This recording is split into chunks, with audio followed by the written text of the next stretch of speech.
अविनाशी तु तद्विद्धि येन सर्वमिदं ततम् विनाशमव्ययस्यास्य न कश्चित् कर्तुमर्हति। नाश रहित तो वो है जिससे ये संपूर्ण जगत व्याप्त है। इस अव्ययस्य अविनाशी का विनाश करने में कोई समर्थ नहीं है। किंतु इस अविनाशी अमृत का नाम क्या है? वो है कौन? अन्तवन्त इमे देहा नित्यस्योक्ताः शरीरिणः अनाशिनो प्रमेयस्य तस्माद्युध्यस्व भारत। अविनाशी, अप्रमेय, नित्य स्वरूप आत्मा के ये सभी शरीर नाशवान कहे गए हैं। इसलिए भरतवंशी अर्जुन, तू युद्ध कर।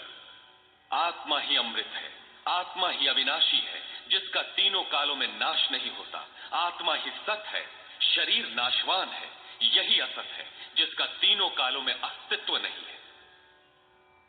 शरीर नाशवान है, इसलिए तू युद्ध कर।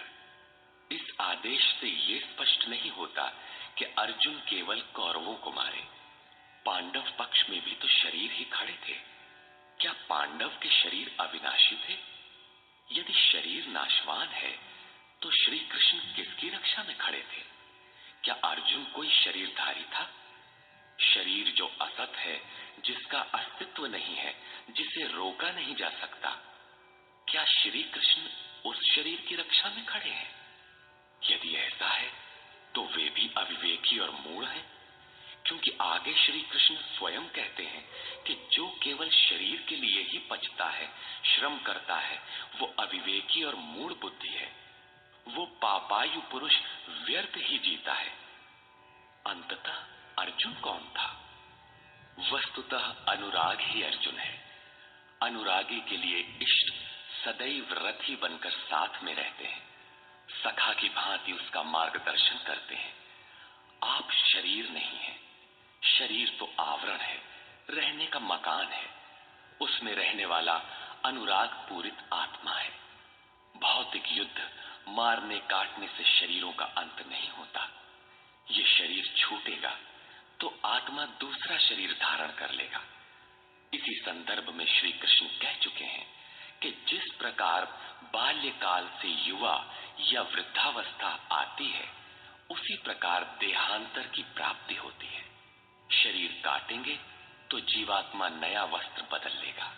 शरीर संस्कारों के आश्रित है और संस्कार मन पर आधारित है। मन एव मनुष्याणाम कारणम बंध मोक्षयोः। मन का सर्वथा निरोध होना, अचल स्थिर ठहरना और अंतिम संस्कार का विलय एक ही क्रिया है। संस्कारों की सतह का टूट जाना ही शरीरों का अंत है। इसे तोड़ने के लिए आपको आराधना करनी होगी, जिसे श्री कृष्ण ने कर्म या निष्काम कर्मयोग की संज्ञा दी है। कृष्ण ने स्थान स्थान पर अर्जुन को युद्ध की प्रेरणा दी, किंतु एक भी श्लोक ऐसा नहीं है जो भौतिक युद्ध या मार काट का समर्थन करता हो। ये युद्ध सजातीय विजातीय प्रवृत्तियों का है, अंतर्देश में है।